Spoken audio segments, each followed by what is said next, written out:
Welcome to my cooking channel. ಇವತ್ತು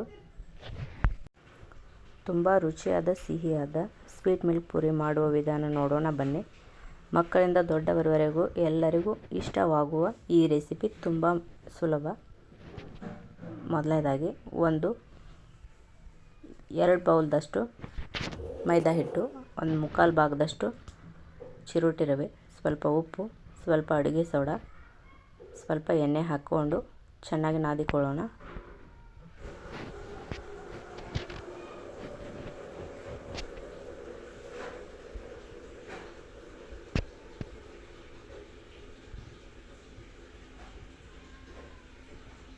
ಈ ಥರ ಕಲಿಸ್ಕೊಂಡು ನಂತರ ಸ್ವಲ್ಪ ನೀರು ಹಾಕಿಕೊಂಡು ಸ್ವಲ್ಪ ಗಟ್ಟಿಯಾಗಿ ನಾದಿಕೊಳ್ಳೋಣ. ಈ ಥರ ಒಮ್ಮೆ ಟ್ರೈ ಮಾಡಿ ಫ್ರೆಂಡ್ಸ್, ಮನೆಯಲ್ಲಿ ತುಂಬ ಚೆನ್ನಾಗಿದೆ, ಅಷ್ಟೇ ರುಚಿಯಾಗಿದೆ.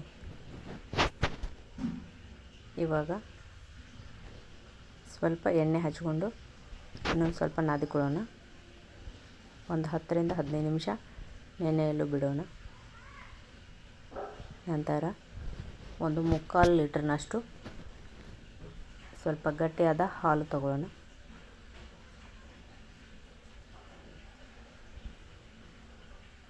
ಇವಾಗಿದ್ದು ಕಾದಿದೆ.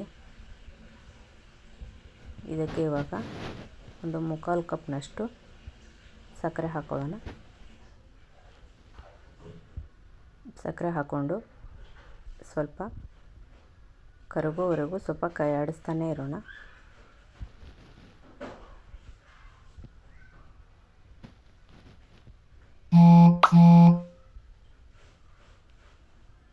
ನೋಡಿ ಫ್ರೆಂಡ್ಸ್, ಈ ಥರ ಬರುತ್ತೆ. ನಂತರ ಇದಕ್ಕೆ ಒಂದು ಸ್ವಲ್ಪ ಕೇಸರಿ ದಳ ಹಾಕೊಳ್ಳೋಣ. ಇಲ್ಲೊಂದು ಬೇರೆ ಒಂದು 7-8 ಹೆಸರಿನಷ್ಟು ಬೇರೆ ನೆನೆಟ್ಕೊಂಡಿದ್ದು ಅದನ್ನು ಇವಾಗ ಅದಕ್ಕೆ ಹಾಕೊಳ್ಳೋಣ. ನಂತರ ಒಂದು ಕಡಾಯಿಗೆ ಸ್ವಲ್ಪ ಗಸಗಸೆ ಹುರಿದುಕೊಳ್ಳೋಣ. ನಂತರ ಒಂದು ಜಾರಿಗೆ ತೆಗೆದುಕೊಳ್ಳಿ. ನಂತರ ಅದಕ್ಕೆ ಸ್ವಲ್ಪ ತುಪ್ಪ ಹಾಕ್ಕೊಂಡು ಗೋಡಂಬಿ ಬಾದಾಮಿಯನ್ನು ಚೆನ್ನಾಗಿ ಹುರಿದುಕೊಳ್ಳೋಣ ಬ್ರೌನ್ ಆಗುವವರೆಗೂ.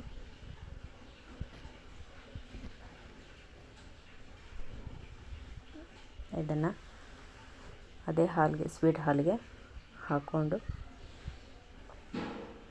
ಚೆನ್ನಾಗಿ ಮಿಕ್ಸ್ ಮಾಡೋಣ.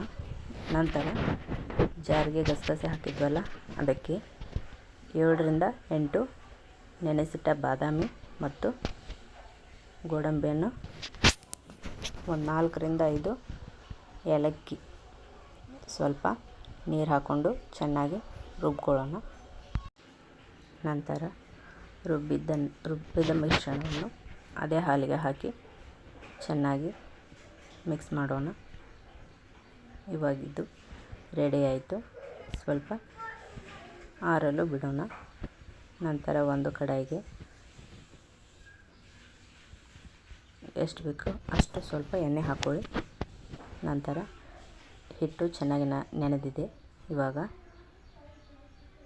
ಇನ್ನೊಂದು ಸ್ವಲ್ಪ ನಾದ್ಕೊಂಡು ಈ ಥರ ಉಳ್ಳೆ ಮಾಡಿಟ್ಕೊಳ್ಳೋಣ. ನಂತರ ಪೂರಿ ಮಾಡ್ಕೊಳ್ಳೋಣ.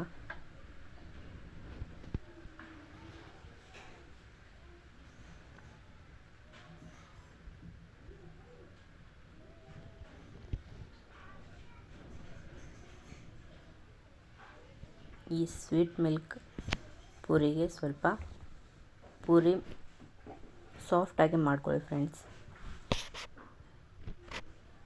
ನೋಡಿ, ಈ ಥರ ಬಂದಿದೆ. ಈಗ ಫೈನಲಿ ಸ್ವೀಟ್ ಮಿಲ್ಕ್ ಪೂರಿ ಸಿದ್ಧವಾಗಿದೆ. ತುಂಬ ಸಾಫ್ಟ್ ಆಗಿ, ಸಿಹಿಯಾಗಿ ಮತ್ತು ರುಚಿಯಾಗಿ ಬಂದಿದೆ. ನೀವು ಕೂಡ ಒಮ್ಮೆ ಮನೆಯಲ್ಲಿ ಖಂಡಿತ ಟ್ರೈ ಮಾಡಿ. ವಿಡಿಯೋ ಇಷ್ಟವಾದರೆ ಲೈಕ್ ಮಾಡಿ, ಶೇರ್ ಮಾಡಿ. ಇಂತಹ ಇನ್ನಷ್ಟು ರುಚಿಯಾದ ರೆಸಿಪಿಗಳಿಗಾಗಿ ಮೈ ಕುಕಿಂಗ್ ಚಾನಲನ್ನು ಸಬ್ಸ್ಕ್ರೈಬ್ ಮಾಡಿ. ಧನ್ಯವಾದಗಳು ಫ್ರೆಂಡ್ಸ್.